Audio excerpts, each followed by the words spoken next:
वातापी और इल्लव कौन थे, कैसे करते थे ब्राह्मणों का शिकार। नमस्कार दोस्तों, वाल्मीकि रामायण के इस लेख में हम आपको बताने जा रहे हैं कि आगे क्या हुआ था जब माता सीता ने श्री राम को 3 भयंकर दोष समझाए थे। इसके बाद अपने स्वामी के प्रति भक्ति रखने वाली वैदेही कुमारी सीता की कही हुई यह बात सुनकर सदा धर्म में स्थित रहने वाले श्री रामचंद्र जी ने जानकी को इस प्रकार उत्तर दिया। क्षत्रियों के कुल धर्म का उपदेश करती हुई तुमने जो कुछ कहा है वो तुम्हारे ही योग्य है। दंडकारण्य में रहकर कठोर व्रत का पालन करने वाले वे मुनि बहुत दुखी हैं, इसलिए मुझे शरणागत वत्सल जानकर वे स्वयं मेरे पास आए और शरणागत हुए। सदा ही वन में रहकर फल मूल का आहार करने वाले वे मुनि इस क्रूर कर्मा राक्षसों के कारण कभी सुख नहीं पाते हैं। मनुष्यों के मांस से जीवन निर्वाह करने वाले ये भयानक राक्षस उन्हें मारकर खा जाते हैं। अग्निहोत्र का समय आने पर तथा पर्व के अवसरों पर ये अत्यंत दुर्धर्ष मांस भोजी राक्षस इन्हें परेशान करते हैं। दंडकारण्य में ऋषियों की यह बात सुनकर मैंने पूर्ण रूप से उनकी रक्षा करने की प्रतिज्ञा की है। मुनियों के सामने यह प्रतिज्ञा करके जब मैं जीते जी इस प्रतिज्ञा को मिथ्या नहीं कर सकूंगा, क्योंकि सत्य का पालन मुझे सदा ही प्रिय है। मैं अपने प्राण छोड़ सकता हूँ, तुम्हारा और लक्ष्मण का भी परित्याग कर सकता हूँ, किंतु अपनी प्रतिज्ञा को, विशेष से ब्राह्मणों के लिए की गई प्रतिज्ञा को मैं कदापि नहीं छोड़ सकता। ऋषियों के बिना कहे ही उनकी मुझे रक्षा करनी चाहिए थी। फिर जब उन्होंने स्वयं कहा और मैंने प्रतिज्ञा भी कर ली, तब अब उनकी रक्षा से कैसे मुंह मोड़ सकता हूं। तुमने स्नेह और सौहार्दवश जो मुझसे ये बातें कही हैं, इसमें मैं बहुत संतुष्ट हूं, क्योंकि जो अपना प्रिय ना हो उसे कोई हितकर उपदेश नहीं देता। तुम्हारा यह कथन तुम्हारे योग्य तो है ही, तुम्हारे कुल के भी सर्वथा अनुरूप है। तुम मेरी सहधर्मिणी हो और मुझे प्राणों से भी बढ़कर प्रिय हो। महात्मा श्री रामचंद्र जी अपनी प्रिया मिथिलेश कुमारी सीता से ऐसा वचन कहकर हाथ में धनुष ले लक्ष्मण के साथ रमणीय तपोवन में विचरण करने लगे। श्री राम ने सीता को याद दिलाया कि ऋषि मुनि असुरों से परेशान होकर उनकी शरण में आए हैं, ऐसे में उनका संहार करना बेहद जरूरी है। इसके बाद वो अपनी ये प्रिय पत्नी सीता और भाई लक्ष्मण के साथ वन में विचरने लगे। तदंतर आगे आगे राम चले, बीच में परम सुंदरी सीता चल रही थी और उनके पीछे हाथ में धनुष लिए लक्ष्मण चल रहे थे। दूर तक यात्रा तय करने के बाद जब सूर्य अस्ताचल को जाने लगा, तब उन तीनों ने एक साथ देखा सामने एक बहुत बड़ा सुंदर तालाब है। तब श्री राम और महारथी लक्ष्मण ने कौतूहलवश अपने साथ आए हुए धर्मभृत नामक मुनि से पूछना प्रारंभ किया, हम सबको बड़ा कौतूहल हो रहा है, यह क्या है, इसे अच्छी तरह बताइए। धर्मात्मा धर्मभृत नामक मुनि ने तुरंत ही उस सरोवर के प्रभाव का वर्णन आरंभ किया। ये पंचाप्सर नामक सरोवर है जो सर्वदा अगाध जल से भरा रहता है। मांडकर्णी नामक मुनि ने अपने तप के द्वारा इसका निर्माण किया था। मांडकर्णी ने एक जलाशय में रहकर केवल वायु का आहार करते हुए 10 सहस्र वर्षों तक तीव्र तपस्या की थी। उनकी तपस्या में विघ्न डालने के लिए संपूर्ण देवताओं ने 5 प्रकार की प्रधान अप्सराओं को नियुक्त किया था। उन मुनि को उन 5 अप्सराओं ने देवताओं का कार्य सिद्ध करने के लिए काम के अधीन कर दिया। मुनि की पत्नी बनी हुई वे भी 5 अप्सराएं यहाँ रहती हैं। उनके रहने के लिए इस तालाब के भीतर घर बना हुआ है जो जल के अंदर छुपा हुआ है। 5 अप्सराएं तपस्या के प्रभाव से युवावस्था को प्राप्त हुए मुनि को अपनी सेवाओं से संतुष्ट करती हैं। तदंतर महान अस्त्रों के ज्ञाता श्री रामचंद्र जी बारी बारी से उन सभी तपस्वी मुनियों के आश्रमों पर गए जिनके यहाँ वे पहले रह चुके थे। इस प्रकार मुनियों के आश्रमों पर रहते और अनुकूलता पाकर आनंद का अनुभव करते हुए उनके 10 वर्ष बीत गए।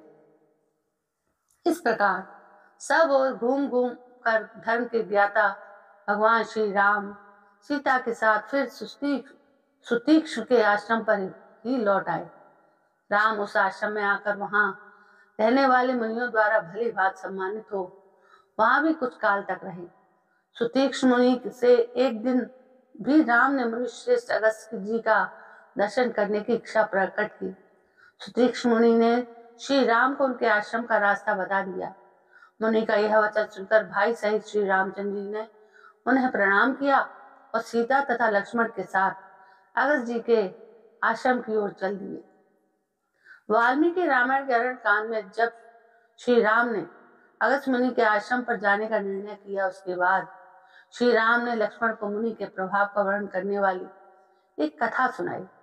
उन्होंने कहा, एक समय की बात है, यहाँ क्रूर स्वभाव वाला वातापी और इलवल ये दोनों भाई एक साथ रहते थे। ये दोनों महान असुर ब्राह्मणों की हत्या करने वाले थे। निर्दयी इलवल ब्राह्मण का रूप धारण करके संस्कृत बोलता हुआ जाता और श्राप के लिए ब्राह्मणों को आमंत्रित कर देता। फिर मैष जीव शाक का रूप धारण करने वाले अपने भाई वातापी का संस्कार करके श्राद्ध कल्पोक्त विधि से ब्राह्मणों को खिला देता था। वे ब्राह्मण जब भोजन कर लेते तब इलवल उच्च स्वर से बोलता, वातापे निकलो। भाई की भांत सुनकर वातापे भेड़े के समान मैं करता हुआ उन ब्राह्मणों के पेट फाड़ फाड़ कर निकल आता था। इस प्रकार इच्छानुसार रूप धारण करने वाले उन मांस भक्षी असुरों ने प्रतिदिन मिलकर सहस्रों ब्राह्मणों का विनाश कर डाला। उस समय देवताओं की प्रार्थना से महर्षि अगस्त ने श्राद्ध में शाक रूपधारी उस महान असुर को जानबूझकर भक्षण किया। फिर इलवल ने भाई को संबोधित करके कहा, निकलो। भाई को पुकारते उस ब्राह्मण घाती असुर ने बुद्धिमान मनुष्य अगस्त ने हंसकर कहा, जीव शाक रूपधारी तेरे भाई राक्षस को मैंने खाकर पचा लिया। वो तो यमलोक में जा पहुंचा, अब उसमें निकलने की शक्ति कहाँ। उसने शासर ने क्रोध पूर्वक उन्हें मार डालने का प्रयास किया। उन मुनि ने अपनी अग्नितुल्य दृष्टि से उस राक्षस को दग्ध कर डाला। श्री रामचंद्र जी लक्ष्मण के साथ इस प्रकार बातचीत कर रहे थे।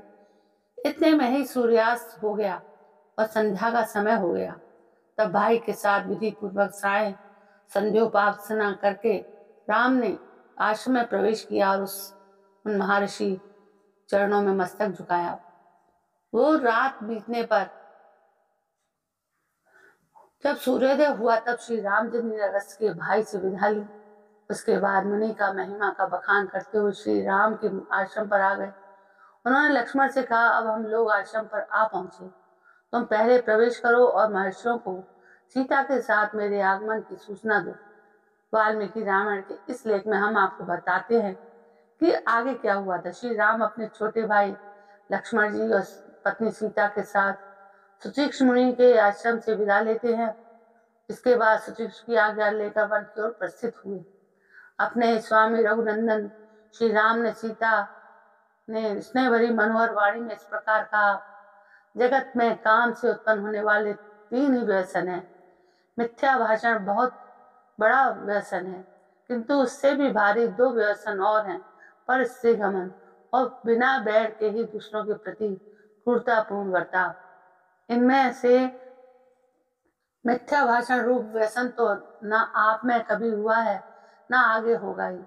दूसरे के प्राणों की हिंसा रूप जो यह तीसरा भयंकर दोष है, उसे लोग मोहवश बिना बैर विरोध के भी किया करते हैं।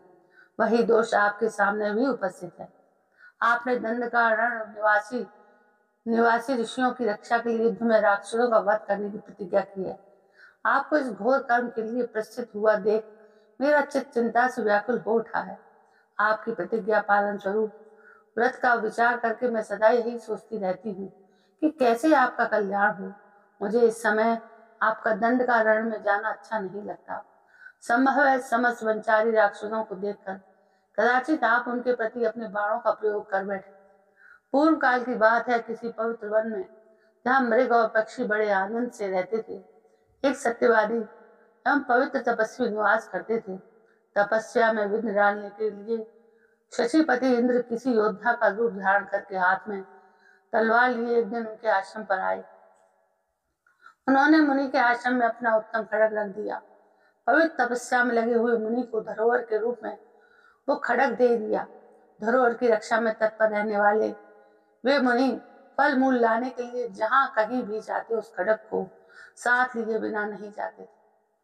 उन मुनि ने प्रतिदिन शस्त्र ढोते रहने के कारण क्रमशः तपस्या का निश्चय छोड़कर अपनी बुद्धि को क्रूरतापूर्ण बना लिया। अधर्म ने उन्हें आकृष्ट कर लिया। वे मुनि प्रमादवश रौद्र कर्म में तत्पर हो गए और उस शस्त्र के सहवास से उन्हें नरक में जाना पड़ा। आपको धनुष लेकर किसी तरह बिना बैठ के ही दंडकारण्यवासी राक्षसों के वध का विचार नहीं करना चाहिए। अपने मन और इंद्रियों को वश में रखने वाले क्षत्रिय वीरों के लिए वन में धनुष धारण करने का इतना ही प्रयोजन है कि वे संकट में पड़े हुए प्राणियों की रक्षा करें। राज्य त्याग कर वन में आ जाने पर यदि आप मुनि वृत्ति से ही रहे तो इसमें मेरी सास और ससुर को अक्षय प्रसन्नता होगी। प्रतिदिन शुद्ध चित्त होकर तपोवन में धर्म का अनुष्ठान कीजिए। त्रिलोकी में जो कुछ भी है आपको वो सब कुछ यथार्थ रूप में विदित ही है। तो दोस्तों ये था वाल्मीकि रामायण के 2 दृष्टांत जो इस कथा में आए हैं, जो बहुत ही मुख्य है। दोस्तों ये जानकारी आपको कैसी लगी? यदि अच्छी लगी हो तो प्लीज मेरे चैनल को सब्सक्राइब करना ना भूलें। कल मैं फिर हाजिर होती हूँ एक नई कहानी के साथ। तब तक के लिए जय हिंद, वंदे मातरम।